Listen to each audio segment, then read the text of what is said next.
Je fais le bug pendant 20 minutes. 20 minutes, on n'a pas eu d'image. Scandaleux. Salut à tous, footeuses et footeux de la famille, c'est Thomas. Voilà le petit message qu'on a eu au bout de, je crois, 20 minutes après le but de Mahrez. Il y a eu un rupture de faisceau pendant 15 à 20 minutes jusqu'à quasiment la mi-temps. Personne n'avait le signal. C'est un truc de ouf, quoi. En 2021. Je sais pas ce qui s'est passé, les amis. Du coup, on a loupé un but. On a cru qu'il y avait un troisième. C'était une dinguerie. C'était une dinguerie, franchement. Je sais pas ce que vous en pensez dans les commentaires. Mais c'est quand même bizarre. Bizarre. J'ai jamais vu ça.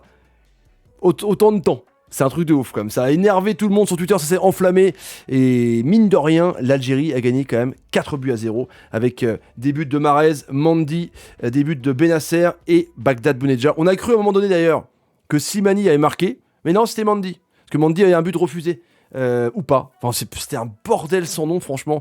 Deux mi-temps était parfaitement retransmis. Je débute par ça, les amis, évidemment. N'hésitez pas, je compte sur vous, à bombarder la barre des likes sous la vidéo. Vous avez fait, je crois, 1500-2000 likes la dernière vidéo, donc on peut faire mieux encore. Et abonnez-vous à la chaîne pour ne rater aucune vidéo. Et le cloche, évidemment. Donc, 4-0.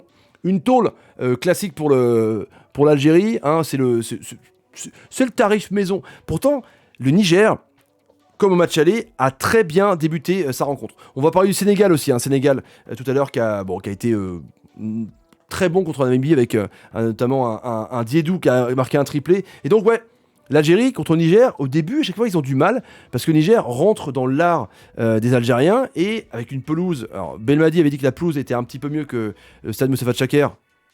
Ouais, alors vraiment que la pelouse à Bida doit être vraiment ripou. Parce que là, la pelouse, il y avait des rebonds. Tu sais, il y avait des rebonds, quoi.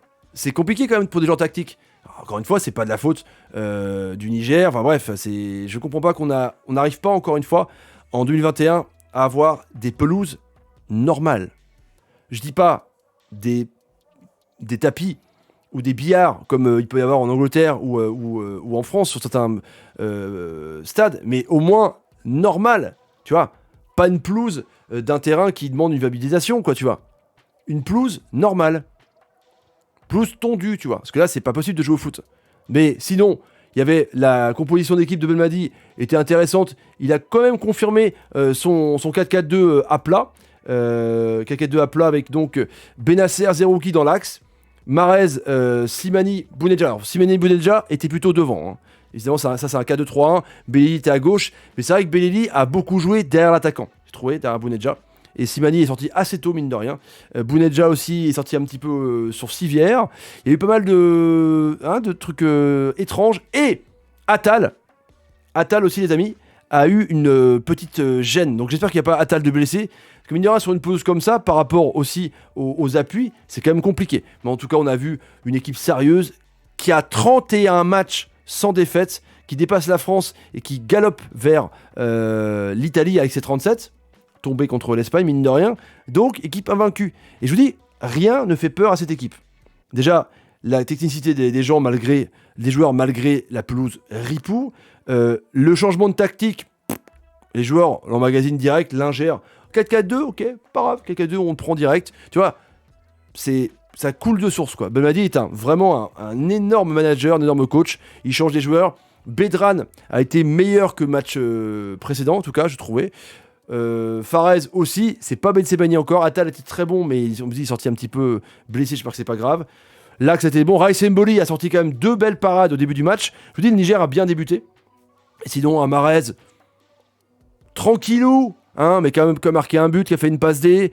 Je vous dis, c'est pas une équipe d'Algérie ultra forte, mais il faut quand même se dire aussi que le terrain est pourri. Il faisait 1000 degrés. C'était compliqué. Les joueurs sont fatigués. Ils ont les championnats à penser aussi ce week-end. Donc, rien ne fera perdre l'Algérie, on dirait. Même les conditions météo, même la pelouse. C'est pas, encore une fois, une grande Algérie. Un Benasser qui était très bon par contre en récupération. Les flops pour moi, c'est Benasser. Les tops pour moi, c'est Benasser. J'ai adoré Belili aussi, ce que je trouve fantastique ce joueur en débordement et en dribble. Et Mboli qui a été fort, parce qu'il il a sorti des ballons au bon moment. Voilà pour ça en tout cas.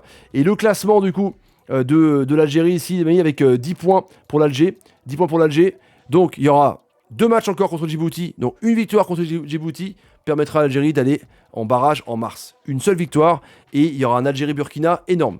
Le Burkina devra logiquement battre Niger et il y aura donc un Algérie-Burkina.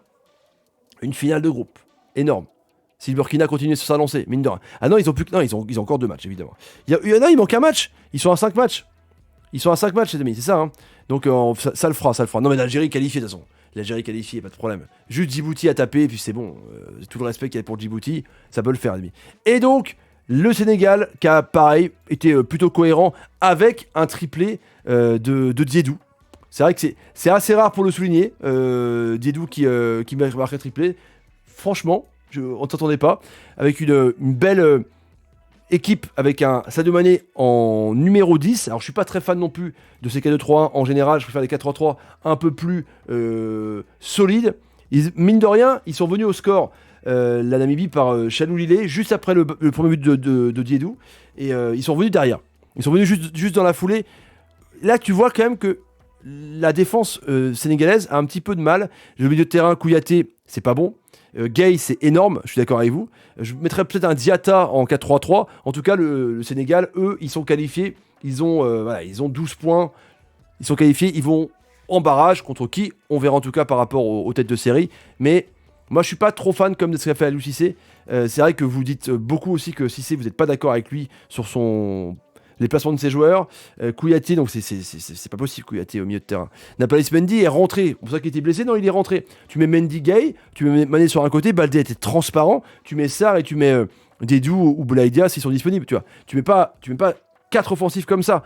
Parce que Kouyaté, c'est pas ça. Pour moi, c'est un milieu central de référence, tu vois. Donc voilà pour le Sénégal qui a été bon. Donc 3-1 et 4-0 pour l'Algérie, donc les 2 finalistes de la CAN qui sont tranquilles. La joie évidemment de Diédou qui a marqué un triplé. C'est pas tous les jours qu'il marque un triplé. Merci à vous pour les lives, merci à vous pour la patience avec cette coupure de faisceau. Mettez en commentaire ce que vous en pensez par rapport à ces 2 rencontres.